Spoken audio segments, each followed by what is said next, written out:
လုံးဝမင်္ဂလာပါစင်မင်းဘူဆိုတဲ့အကောင့်ရပတိုင်းလုပ်ပေးမှာဖြစ်ပါတယ်တမီးလေးက30လောက်လူချင်ပါတယ်တဲ့ကျွေးဆက်ဆရာလေးရှိလို့ပါတဲ့လောက်အားကလည်းတဲ့သူကအတိုးပဲတတ်နိုင်တယ်လို့ဖြစ်နေတယ်ပေါ့နော်အဲ့လိုမျိုးလေးရေးထားတာတွေ့ရပါတယ်ဟုတ်ပါတယ်တမီးလေးကိစ္စတစ်ခုဖြည့်ရှင်းတော့မယ်ဆိုလို့ရှိရင်တော့ပထမဦးဆုံးစိတ်အေးချမ်းအောင်လုပ်ရမှာဖြစ်ပါတယ်အဲ့ဒီစိတ်အေးချမ်းမှုအတွက်မနေ့တစ်ချိန်ညနေချိန်15မိနစ်လောက်ကိုအသက်ဝင်တာထွက်တဲ့ဝင်လက်အသက်ရှူ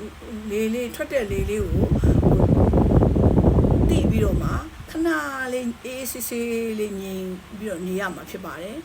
အဲ့ဒီစပြီးတော့အသက်ရှူတဲ့အချိန်ကစပြီးတော့မှဒီဟာကိုလုပ်တဲ့အချိန်ကစပြီးတော့မှသမီးရဲ့ဒီပေးစရာရှိလို့ပူမင်းရောက်နေတဲ့စိတ်ကိုခဏအာယုံမပြုတ်ပဲနဲ့ထားရမှာဖြစ်ပါတယ်သမီးလေးအဲ့လိုအာယုံမပြုတ်ရဲထားတာရဲ့တစ်ကအာယုံမပြုတ်ရဲထားရမယ်နှစ်ကိုမနေ့ချိန်ညချိန်အသက်ရှူတာလေးနဲ့အေးချမ်းတဲ့စိတ်ကလေးကိုတိဆောက်ရမှာဖြစ်ပါတယ်အဲ့ဒီအေးချမ်းတဲ့စိတ်ကလေးကိုတိဆောက်ပြီးပြီဆိုလို့ရှိရင်တော့ငါ30ရနေပြီကျေးဇူးတင်ပါတယ်အဲ့လိုမျိုး3ခါရေးရမှာဖြစ်ပါတယ်အဲ့လိုရင်းနေစဉ်အတွင်းမှာကိုကအားလုံးအရာရာပြေလည်ပြီးတော့မှကြည်လင်ရွှင်လန်းနေတဲ့စိတ်နဲ့ရေးရမှာဖြစ်ပါတယ်တမီးလေး